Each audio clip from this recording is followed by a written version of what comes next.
குட்டீஸ்க்கெல்லாம் exam holidays விட்டுருச்சுங்க. So வீட்டில் இருந்தால் ஏதோ ஒன்று சாப்பிட கேட்டுகிட்டே இருப்பாங்க.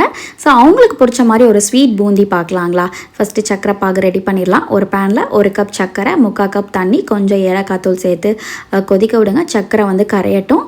ஸோ இப்போ நம்ம பூந்திக்கு ரெடி பண்ணிடலாம். 1 கப் கடலை மாவு, கொஞ்சம் கொஞ்சமாக தண்ணி சேர்த்துட்டு நல்லா ஸ்மூத் பேஸ்ட்டாக ரெடி பண்ணி எடுத்துக்கோங்க. கட்டிகள் இல்லாமல் எடுத்துக்கோங்க. இப்போ சூடான எண்ணெயில் பூந்தி மாதிரி இந்த ஓட்டக்கரண்டி வச்சு பூந்தி மாதிரி பொரிச்சு எடுத்துக்கலாம். பாருங்கள், நல்லா அழகழகாக விழுகுது.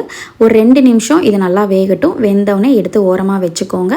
ஸோ வந்து நான் 2 பேட்சாக ரெடி பண்ணியிருக்கேன். ஃபஸ்ட்டு நார்மல் பூந்தி, இன்னொன்று குட்டீஸ்க்காக கொஞ்சம் கலருக்காக பீட்ரூட் சாறு கொஞ்சம் ஒரு 2 டீஸ்பூன் ஆட் பண்ணிக்கோங்க. ஸோ அதையுமே நல்லா கலந்துட்டு பூந்தி மாதிரி பொரிச்சு எடுத்துக்கலாம். ஸோ கொஞ்சம் கலராக இருந்துச்சுன்னா நல்லா சாப்பிடுவாங்க இல்லையா, அதுக்கு தான். ஸோ பாகு பதம் பார்த்திங்கன்னா சக்கரை நல்லா கரைஞ்சி வந்தாலே போதும். இதில் வந்து நம்ம பொரிச்சு வச்ச பூந்தி ஆட் பண்ணிவிட்டு 1 டீஸ்பூன் அளவுக்கு நெய் சேர்த்துக்கோங்க. ஒரு 2 நிமிஷம் வந்து அடுப்பை வந்து லோ ஃப்ளேமில் வச்சுக்கோங்க. ஒரு 10 நிமிஷத்துலேருந்து ஒரு 20 நிமிஷம் கூட மூடி வச்சு எடுத்தீங்க அப்படின்னா சூப்பரான பூந்தி ரெடி. ட்ரை